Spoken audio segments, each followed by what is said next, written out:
올해 이제 삼성전자랑 SK하이닉스가 연초에 고점을 찍은 이후에 계속 부진한 흐름을 보이고 있잖아요. 삼성전자 지금 12개월 선행 퍼가 11배, SK하이닉스는 6배 수준까지 떨어진 걸로 알고 있는데요. 두 종목의 현재 주가 수준 어떻게 보실까요? 좀 억울하죠.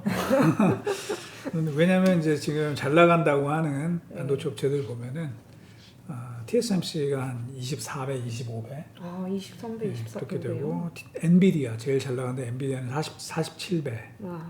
그리고 반도체 장비 업체는 ASML은 40배 네. 정도가 되는데요. 요 회사들의 특징은 이제 결국은 Fabless Foundry 모델 그리고 EUV라고 하는 뉴 테크놀로지 이제 이런 쪽의 이미지가 강한 반면에 네.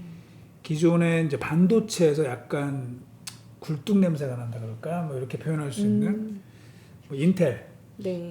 뭐 마이크론, 웨스턴 디지털 이런 회사를 보면은 인텔도 13배 정도고요. 마이크론 8배, 네. 그리고 웨스턴 디지털 6배 정도가 됩니다. 결국은 메모리에 대한 이 시장의 좀 박한 평가가 그대로 나와 있는 것입니다. 그래서 이렇게 이 밸류에이션이 이 정도까지 떨어졌다는 얘기는 지금 시장에서는 내년도가 이익이 감소할 수 있는 거 아니냐. 네. 그렇게까지 현재 보고 있는 건데 일단 뭐 저희는 그렇게까지는 안 보고 있어서 조금 반도체 담당하고 있는 애널리스트로서는 상당히 좀 억울하다 이렇게 말씀드릴 수 있을 것 같습니다. 네, 그러면 이제 글로벌 다른 이제 메모리 반도체 기업과 비교했을 때도 좀 저평가되어 있는 수준이라고 보시는 건가요? 그러니까 뭐 비슷한데요. 뭐 아주 크게 저평가됐다기보다는 네네. 이제 결국 메모리 섹터 자체가 너무 시크리컬한 경향이 강하다라고 현재 시장에서 평가를 받고 있는 게 네. 그 저평가의 그 원인이라고 봐야 되겠죠. 예. 그럼 이제 삼성전자 같은 경우에는 SK하이닉스랑 달리 반도체 사업뿐 아니라 스마트폰, 가전 사업도 같이 하고 있는데요. 한창 삼성 이제 폴더블 폰 인기가 되게 강하게 올라오고 있는데 모바일 사업부의 성장세가 반도체 사업의 부진을 상쇄할 수 있다고 보실까요? 일단 뭐 이 신제품이 잘 팔린다면 당연히 좋은 얘기죠. 네. 그런데 이제 이렇게 좀 설명을 드릴게요. 2017년부터 2021년까지 올해 예상까지 해서 5년 동안의 그 누적 이익을 한번 비교를 해보면 삼성전자 반도체 사업부의 누적 이익은 5년간 144조. 144조. 네, 그 정도가 될 것 같고요. 예. 이 IM 사업부 이쪽은 한 57조 원 정도가 됩니다. 절반도 안 되죠. 규모 자체가 다르네요. 네, 그래서 물론 이제 스마트폰이 잘 팔리면 좋은 얘기긴 하지만 이게 이제 반도체 대비해서는 사실 주가에 미치는 임팩트는 뭐 좀 한계는 있다. 네. 그렇게 말씀을 드리고 싶습니다. 네. 이달에는 이제 삼성전자가 실적 컨센서스를 발표를 합니다. 센터장님께서는 삼성전자 하반기 실적과 내년 실적을 어떻게 전망하실까요? 올해 상반기에 삼성전자 지금 영업이 1분기, 2분기 합쳐서 22조 원이거든요. 네, 22조. 네. 1분기가 9.4조, 2분기가 12.6조. 네, 근데 지금 하반기에는 저희는 한 33조 합쳐서 33조. 네, 그러니까 뭐 한 50% 늘어나는 거죠. 그러니까 이제 이 삼성전자처럼 큰 회사가 저 정도 이익이 늘어나면 사실 굉장히 괜찮은 거죠. 네, 그래서 뭐 좋게 보이는데요. 이미 사실은 뭐 다들 아시겠지만 삼성전자가 실적이 좋다고 주가가 올라가는 주식도 아니고 네, 뭐 이런 것들이 또 실적과 주가가 이게 동행하지 않는 그런 좀 뭐라 그럴까요? 여기서도 억울한 게 좀 나오는데 그런 변수가 좀 있고요. 네. 그다음에 이제 올해 연간으로 보면 그럼 삼성전자 영업이익은 한 54조에서 55조 그 정도가 되는데 내년도를 저희가 지금 어느 정도 보냐면 이제 감히까지는 아니고 한 58조에서 59조 정도를 보고 있어요. 58조에서 59조요. 네, 늘어나긴 하는데 근데 이제 이거를 그러면 이제 분기로 나눠 보면은 예를 들면 뭐 나누기 그냥 4에서 이제 본다 그러면 네, 58 나누기 4 하면은 뭐 14점 얼마 이렇게 나오겠죠. 네. 그죠? 그러면은 올해 하반기에 그러니까 3분기, 4분기는 16조, 17조 이렇게 이게 나는데 내년도 평균으로 보면은 좀 떨어지는 거 아니야? 이렇게 해석이 될 수가 있는 거죠. 네. 특히 이제 상반기는 조금 더 안 좋을 테니까. 그러면은 일단 단기적으로는 약간 실적이 올해 하반기가 좀 피크 아웃하는 듯한 이런 느낌이 있고, 그게 그게 이제 최근에 그런 주가 부진 뭐 이런 거랑 좀 연계가 돼 있을 것 같고요. 요 시기가 결국 이제 지나서 결국 내년도 하반기 때 다시 이익이 증가할 수 있느냐 네. 그거에 대한 판단이 서게 되면 그때부터는 다시 주가가 좀 올라갈 수 있는 여지가 많아질 거다 이렇게 좀 보고 있습니다. 주가가 반등하려면 상당히 오랜 시간을 기다려야 되는 거네요. 그런데 네. 그게 얼마 남지 않은 게요. 네. 저희가 삼성전자의 실적과 주가를 아까도 제가 같이 가지 않는다고 말씀드렸잖아요. 네. 그래서 저희가 여러 차례 좀 분석을 해봤는데 뭐 정확하지는 않은 거지만 약 9개월 정도 선행을 하고 있어요. 9개월이나 네. 선행을 해요? 그러니까 굉장히 어렵죠. 사실 저희가 9개월 뒤에 실적이 어떻게 될지 잘 모르잖아요. 그렇죠. 네. 근데 이제 시장은 그걸 생각을 한다는 겁니다. 그래서 아까 제가 내년도 하반기 때부터 만약에 삼성전자가 내년도 상반기보다 하반기 이익이 좋아지는 그림이 나온다. 네. 그러면 그거보다 9개월 앞선 올해 연말 이전에 주가가 올라갈 가능성이 있죠. 네. 네. 잘 확인을 해봐야겠네요. 네, 그러면 이제 중국 전력난과 반도체 부품 현상도 최근에 이제 이슈가 되고 있는데요.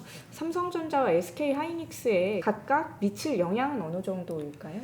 일단은 이거는 제가 볼 때는 좀 심각한 변수로 보고 있습니다. 그러니까 우리가 중국에 지금 최근에 여러 가지 이슈들이 있는데, 뭐 예를 들면 기업 규제 이슈라든지 또 헝다 이슈 이런 것들이 있는데, 특히 이제 헝다 같은 경우는 모든 이제 그쪽 전문가들이 얘기를 하시기를 이게 컨트롤러블한 그런 리스크다 이렇게 좀 보고 있었는데, 이 전력난은 좀 약간 다른 것 같아요. 그러니까 중국이 뭐 그렇게 비가 그렇게 많이 왔었다면서요. 네네. 6월부터 장마가 너무 많이 와가지고 이게 이제 석탄이라는 게 뭐 아시겠지만 석탄을 캐가지고 이렇게 야적장에 펼쳐놓고서 이제 그 정제를 하고 뭐 이래야 되는데 네. 비가 오니까 이제 그 못 쓰게 되는 거죠. 그래서 이제 생산량 자체가 줄어드는 상황이 있었고, 또 하나는 중국이 사실은 이 주변국들을 굉장히 힘으로 제압하는 이러한 좀 외교 정책을 피면서 이제 갈등이 많아지고 있는 상황이고, 그 와중에 호주와의 이제 관계가 틀어졌는데, 사실은 중국이 석탄 수입을 제일 많이 하는 나라가 호주였었거든요. 네. 근데 이제 올해는 호주에서 석탄 수입량이 제로가 됐어요. 뭐 이런 상황에서 결국은 단전을 하고 뭐 일부 정전 사태가 벌어지고 이제 이런 것들은 중국 정부가 컨트롤하지 못하는 리스크가 아니냐 그렇게 좀 되고 있고, 이렇게 되면서 결국은 세계 이 제조업의 허브라고 할 수 있는 중국의 생산 라인과 그다음에 공급망 전체가 좀 흔들릴 수 있는 문제가 생길 수 있어서, 이거는 뭐 삼성전자 하이닉스뿐만 아니라 전 세계 제조업 전체에 상당한 부담이 될 수 있고요. 네. 특히 뭐 최근에 이런 연료 가격들이 급등을 하고 있는 그런 상황이라 이게 여러 가지 코스트에 대한 그 부담으로 작용할 수 있기 때문에요. 요게 해결이 돼야지만 이제 그다음 사실 저희가 그다음 얘기를 할 수 있을 것 같아요. 그래서 이게 지금 굉장히 저희는 좀 큰 리스크가 될 수 있는 변수다라고 보고 있고요. 첫째는 이제 중국에 비가 좀 들어야 될 것 같고, 그다음에 또 호주에서 지금 뭐 석탄을 이제 싣기 시작을 했다 뭐 이런 얘기 좀 있습니다. 그래서 그런 것들이 좀 되고 나서 저희가 뭐 11월, 12월에 조금 기대를 해봐야 되지 않을까 그렇게 생각을 합니다. 지금 가장 먼저 살펴봐야 될 변수가 이제 중국 전력난이다. 네, 그렇습니다. 네.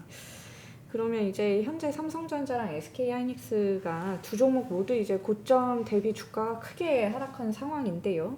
어느 종목이 지금 진입을 한다면 그래도 더 적절하다고 보실까요? 굉장히 어려운 질문인데요. 이게 네. 일단 그 종가 기준 고점으로 기준해서 봤을 때 이제 삼성전자는 한 20% 정도 조정을 받았고, SK하이닉스는 33% 정도 조정을 받았습니다. 네. 둘 다 많이 빠졌는데, 이제 저는 여기서 제가 손을 든다면은 저는 삼성전자에 손을 들고 싶어요. 그 이유는 그 이유는 이제 크게 보면은 큰 차이는 없을 것 같지만, 삼성전자가 그나마 조금 더 그 추천할 수 있는 변수들이 더 많다. 예를 들면은 지금 사실은 아까 말씀드린 것처럼 전 세계 시장에서 메모리는 굉장히 박하게 평가를 받고 있는 반면에 그 파운드리 이쪽에 대한 이제 기대감은 많은데요. 삼성은 그쪽에 좀 기대감들이 있습니다. 특히 올해 상반기에는 삼성전자 파운드리 되게 부진했거든요. 근데 지금 하반기 때는 좀 좋아지고 있습니다. 네, 일단 파운드리 가격 자체가 좀 올랐고, 네. 그 다음에 상반기 때 고생했던 그 삼성전자 EUV 이쪽의 수율도 좀 좋아지면서 상반기 대비해서 상당폭 좀 개선이 되는 이런 네. 움직임이 있고, 네, 두 번째는 뭐 반도체만큼은 아니지만 아까 이제 기자님 말씀해 주셨던 스마트폰에서 네. 또 다른 좀 변수가 또 있을 수 있다. 네. 그래서 그렇게 보면은 지금은 조금 그 삼성전자가 조금 더 안정적이면서 좀 저희가 추천할 수 있는 그런 변수들이 더 많다. 그렇게 말씀드릴 수 있을 것 같습니다. 이번 주 보고서 내시면서 그 밸류에이션을 고려한 방어적인 대응이 필요하다. 반도체 업종 내에서 그렇게 진단을 주셨는데요. 국내외 반도체주 중에서 그러면 현재 밸류에이션이 그래도 좀 낮다고 평가하시는 종목이 있으실까요? 그러니까 이제 그 밸류에이션을 고려한 방어적 전략은 한국 반도체가 그나마 낫다라는 거죠. 그러니까 아까도 말씀드렸지만 네. 미국의 이제 흔히 말하는 성장의 기대가 큰 네. 그런 반도체 업체들은 지금 당장 실적은 사실 비교가 안 돼요. 네. 뭐 엔비디아가 최고 잘 나가지만 엔비디아 실적과 삼성전자 실적은 비교가 안 되는 수준이죠. 그런데 이제 지금 금리가 오르고 뭐 이런 상황이 되면은 사실은 미래 가치의 할인폭이 점점 커지기 때문에 네. 그러면 일단 지금 돈을 벌 수 있는 회사들이 좀 중요해진다고 보고 있고요. 그래서 뭐 이거는 당연히 국내 메모리 업체, 삼성전자, 하이닉스 둘 다 염두에 둔 것이고 또 국내 이제 반도체 장비 업체들도 사실은 네네. 최근에 주가가 좀 많이 빠지면서 밸류에이션 상으로는 상당히 좀 메리트가 좀 생긴 측면이 있습니다. 그래서 지금 당장 올라간다 제가 이렇게는 말씀 못 드려도 네. 지금 현재는 상당히 그 가격적 메리트는 장기적 관점에서 좀 생기고 있다. 그렇게 말씀드리고 싶습니다. 네, 명쾌한 답변 감사드립니다. 네, 오늘은 이승우 유진투자증권 센터장님을 모시고 전반적인 반도체 이슈와 삼성전자 등 반도체주 전망을 한번 짚어봤습니다. 저희는 다음에 더 유익한 콘텐츠로 인사드리겠습니다. 시청해주셔서 감사합니다.